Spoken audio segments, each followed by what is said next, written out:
Welcome to this episode of Growing at Reiman Gardens. I'm Sarah Rummery, outdoor horticulturist here at Reiman Gardens, and today we're going to be talking about spring garden cleanup. So when cutting back perennials, most perennials work about the same. This happens to be Rudbeckia fulgida, variety fulgida, which is the orange coneflower, which you can tell is a very upright variety of coneflower. And mostly with perennials this time of year, you'll start to see some green already growing at the base of the plants, and all you really need to do is cut the dead portions down to the bottom of the base of the plant where it is green and growing.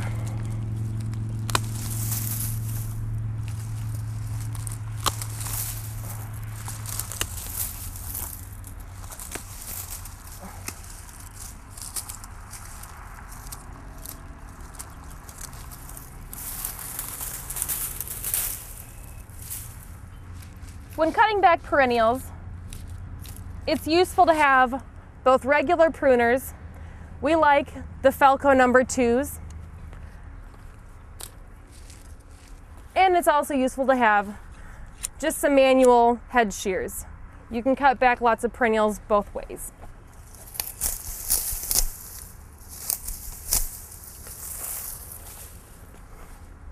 Obviously, the second is a little bit faster.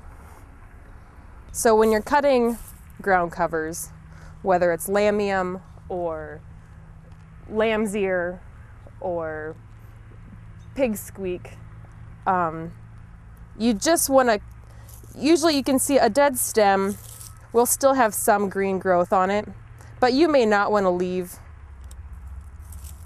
that much of a bare twig.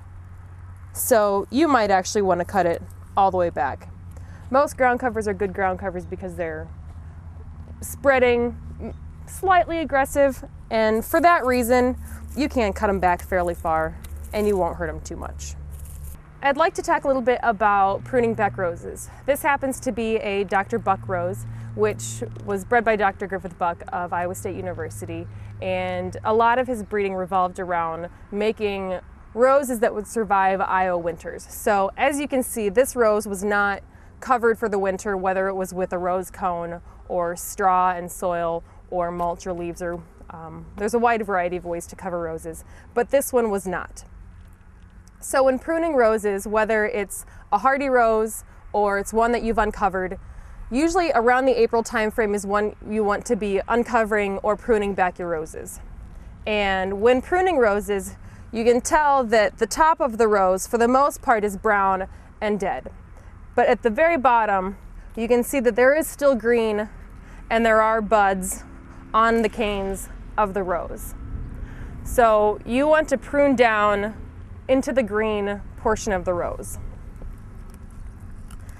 The best step when pruning a rose is to cut out any canes that are completely dead or broken. And then the next step, once you've gotten out portions that are dead and broken, is to look at the structure and the form of the rose. So right now, I'll just cut back the dead parts.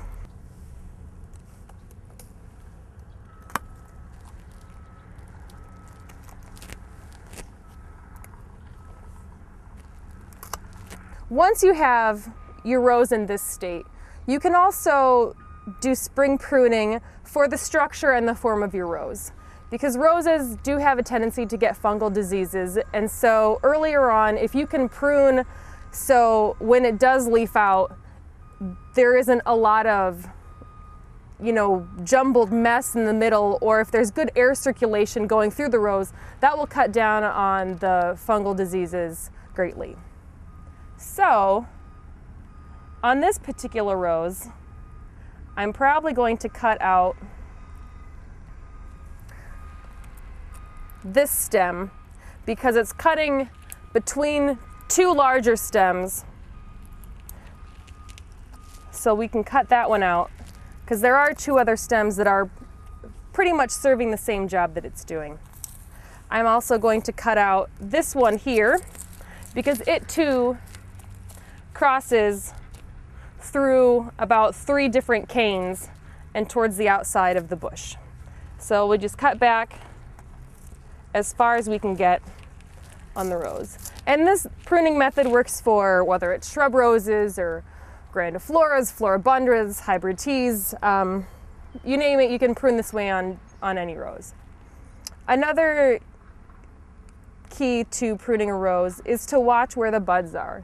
It's usually good habit that if you can, and you can't always, but if you can, prune to a bud that is facing outside, so it's not encouraging growth towards the middle of the plant. So in this case, this stem has a bud that's pointing outside, as opposed to this one that has a bud pointing inside. So this is going to grow into the middle. So here we'd like to prune there. That's to the outside. I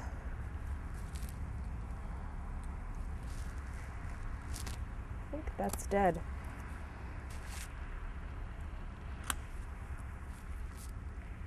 And you can also cut on the sides so they're shorter and the tops are a little bit taller, and that'll give you a nice mounded form for your rose as well.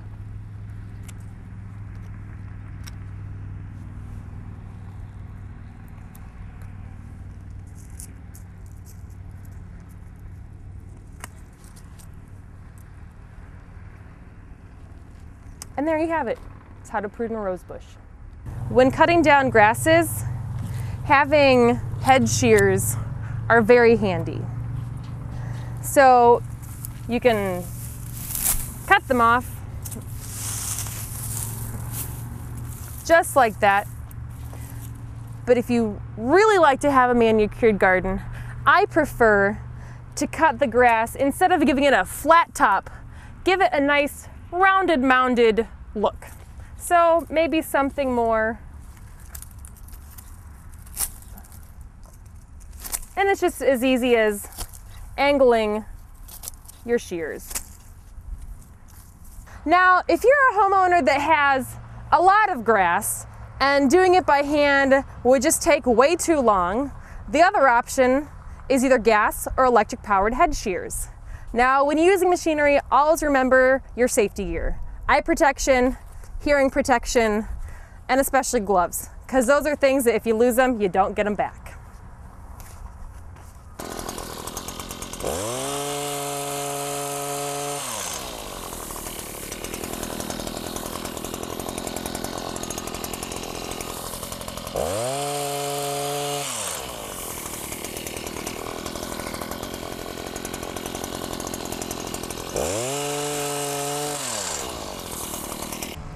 That concludes this episode of Growing at Reiman Gardens. If you'd like more information about Reiman Gardens, or if you'd like to see more videos, check out our website at www.reimangardens.com.